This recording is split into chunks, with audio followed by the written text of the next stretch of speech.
2024 সালের জানুয়ারিতে খাগড়াছড়ির চেঙ্গি ও মাইনী নদীর 58 কিলোমিটার অংশ খনন কাজ শুরু হয়। মাইনী নদীর ইরানছড়ি হতে লংগদু মুখ পর্যন্ত প্রায় 23 কিলোমিটার ও চেঙ্গি নদীর মহালছড়ি হতে নানিয়ারচর পর্যন্ত প্রায় 35 কিলোমিটার খনন করা হবে।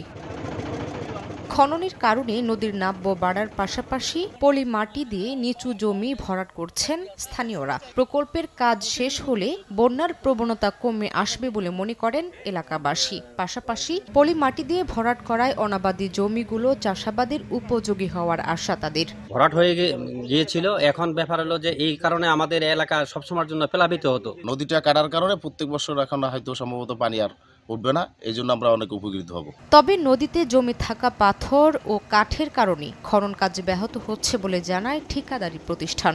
এদিকে চলতি বছরের জুনে প্রকল্পের কাজ শেষ হওয়ার কথা থাকলেও এখন পর্যন্ত হয়েছে মাত্র 25 ভাগ। নদী খননের পাশাপাশি প্রায় 70 কিলোমিটার চর অপসারণের উদ্যোগ নেওয়ার কথা জানায় পানি উন্নয়ন বোর্ড।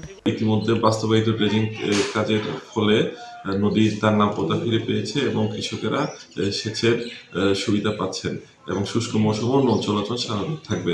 চেঙ্গি ও মাইনী নদী খনন প্রকল্পের ব্যয় ধরা হয়েছে 250 কোটি টাকা। সময় সংবাদ, খাগড়াছড়ি।